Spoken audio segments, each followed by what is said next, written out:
প্রথম দিন ধন্যবাদ জানাই।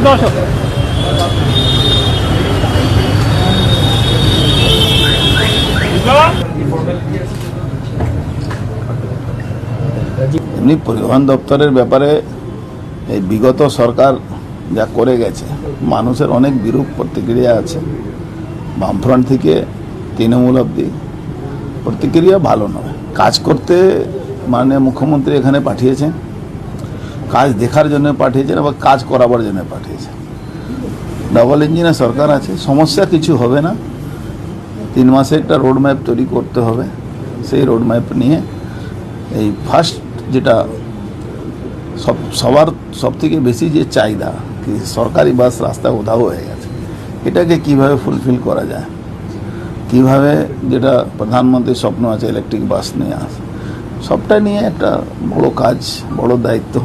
দেখুন, কাজ করার লোকের কাছে কোনো চ্যালেঞ্জ থাকে না, কাজ না করার জন্য সবই চ্যালেঞ্জ আছে। তো ডিপার্টমেন্ট সুভাষবাবুর সময়ে আমি একটা বড় প্রশ্ন করেছিলাম, সেটা পরে বলবো।